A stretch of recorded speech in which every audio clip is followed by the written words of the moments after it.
This is what is keeping me up at night, and it's probably going to keep you up as well. Now, what am I talking about? To say that I'm naive would be naive. I study the news and report on the news for my career. I understand geopolitics, politics, financial situations. I see what's going on, and because of that, I see what's going on. And it's something that I haven't seen in my lifetime, and it has me very concerned. What am I talking about? I'm talking about the potential of the United States sleepwalking into a nuclear war, a real threat of nuclear war. So in this video, I want to break down what this real threat of the United States is for a nuclear war, how it's going to break down. I want to show you what this escalation looks like. I want to show you who the players are, which of course you already understand, Russia and the United States, but ultimately what's going on that would cause that to happen. I want to break this down so you understand the steps that are happening, so you can be aware, so you can be paying attention, so you can take action if you need to. All right, this is a pretty heavy video. Let's go ahead and jump right into it.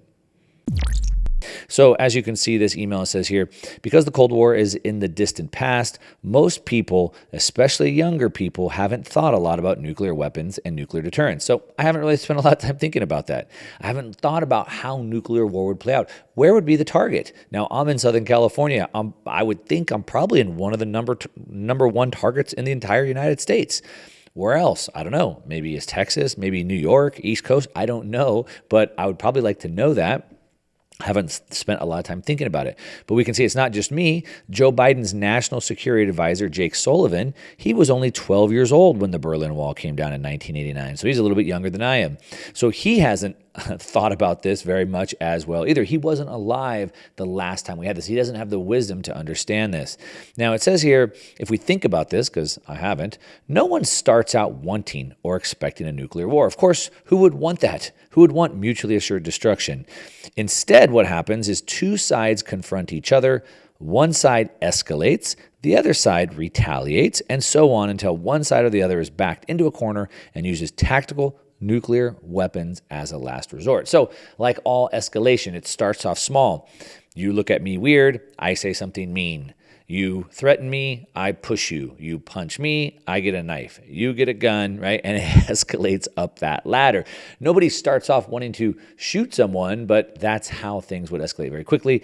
And that's exactly how nuclear war would have it. Now we can see it continues. It says, in some scenarios, the side least likely to use nuclear weapons actually launches the first strike because they expect the other side to do so imminently. Now, it says American leaders thoroughly understood this dynamic during the Cold War. The Cold War never went thermonuclear. But nowadays, experts and policymakers either forgot or never learned the nuclear warfighting doctrine that defined the Cold War. Now, this might seem like a bunch of hyperbole. Mark, you're just getting crazy. You're worried about things that would never happen. Well, really? Let's look at some of the information that's come out just in the last week or two that shows we might be closer to this than ever before. Now, I'm not saying it's going to happen. Of course, I sure as heck hope it doesn't. Like I said, I might be in one of the main target areas in the United States. I don't want to be here if that's the case. So I certainly don't want this to happen, but I don't want to be naive to it either. I like to say that the ostrich can bury its head in the sand, but it doesn't stop it from being eaten, and I don't want to be eaten.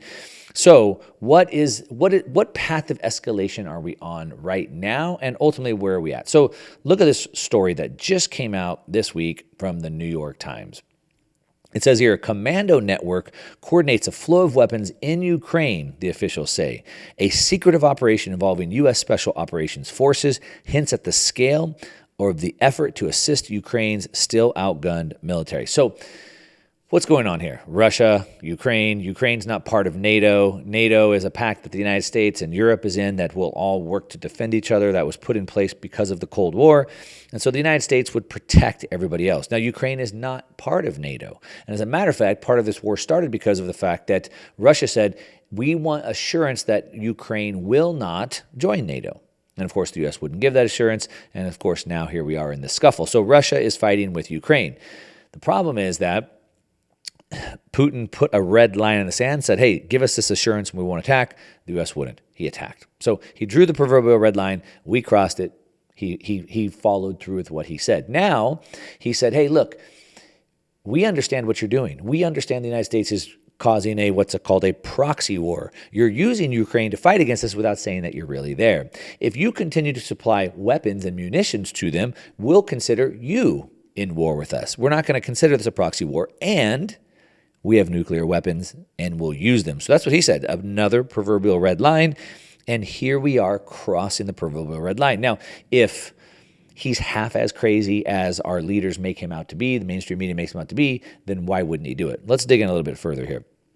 All right, so it says here, as Russian troops press ahead with a grinding campaign to seize eastern Ukraine, so Russia's still trying to take over Ukraine, the nation's ability to resist onslaught depends more than ever on help from the United States and its allies, including a stealthy network of commandos and spies rushing to provide weapons, intelligence, and training. So the United States has a network of commandos and spies rushing to provide weapons, intelligence, and training. Now, the weapons manufacturers in the United States love this. They're making a lot of money. They don't care who fights, who wins, as long as somebody is fighting, they're profiting from it. Of course, that's how that works. But we can see that the United States is there. Went on to say that, but even as the Biden administration has declared it will not deploy American troops to Ukraine, some CIA personnel have continued to operate in the country secretly, mostly in the capital of Kyiv. So while the U.S. is saying, no, we're not there. We're not putting troops. It's not a proxy war. We promise. We pinky promise. The fact is, we are there. We do have troops on the ground. He goes on to say a few dozen commandos from other NATO countries, including Britain, France, Canada, and Lithuania, also have been working inside Ukraine. So the report shows it. Of course, if we know it by now, of course, Russia knows it as well. They understand this is not a proxy war. They understand where we're at war. It says President Biden and allied leaders are expected to discuss additional support for Ukraine at a meeting of Group 7. So what's going on here? And why is this being escalated? Well, we have to understand first what's going on. So let me show you exactly what's going on with Russia and what's going on with the United States. So who is going to win and how does this ultimately end up? Well, hopefully it ends up with peace. I'm certainly for peace. I'm certainly not on Team Putin. I'm certainly not on anyone dying. I want peace. But when you have two sides who are at odds, somebody has to give in. And who's going to give in? Well, what we can see here is Nancy Pelosi promises U.S. support for Ukraine, quote, until the fight is done. So what does that mean? That means Nancy Pelosi, on behalf of the United States, says we will support Ukraine until the fight is done, until we win. That's what she says. I guess until we lose, but they're not expecting that. So until we win, we will do whatever it takes to win. And we see that. That's words. Here's actions. The United States reaffirms commitment to Ukraine with a $131 million package for resilience. So we said it, whatever it takes until the fight is done. So we're committed. We're committed to win. Well, is Russia committed to win? What is Russia really trying to do? Now, somebody that I've been talking with quite a bit, I've been reading his books, Peter Zeihan. I'm having him on the channel. We're going to do an interview here next week. And he wrote this book, and he's basically breaking down this geopolitical situation. And as you can see from this chart on the screen, the goal of Russia, what are they really trying to do? Well, Russia's trying to secure their borders. They want to get their borders back to where they were before. Now, Russia understands, per Peter Zeihan, they understand that they need to do this now or never. Why? Why now or never? Because their demographics. There's a demographic cliff. The developed world has an aging population. And the problem with Russia is they have too many old people, not enough young people. And if they don't go now, they won't have the population to get it done later. They understand that they need to secure their borders. And if they don't do it now, they won't ever be able to because of the demographic problem. They also know that they don't have enough people or demographics to occupy all these areas, so they don't really care if they destroy them because nobody needs to live there anyway. So per him and per the way I understand geopolitics, Russia is hell-bent. They're 100% committed to getting Ukraine to secure this border, and they have to do it now before their population, their demographics time out. So we have two sides that are equally committed. Russia has to do it, and they have to do it now. And the U.S. says, we will do it until, what was the quote here? Nancy Pelosi says, until the fight is done. So we have two people, both 100% committed into getting it done. Now, one of them, Russia, feels it's in their national security, meaning if they don't do this now, they'll die. The United States, maybe not so much. Maybe the United States could back off of this. Maybe that might be the case. But let's think about this in terms of a threat of a nuclear war. So If the United States is committed to win, we're going to continue to give weapons. Nancy Pelosi says we're going to be there. We're going to guarantee success. We're going to guarantee to win. And let's say we are winning. Let's say that Russia is totally losing and they're about to surrender.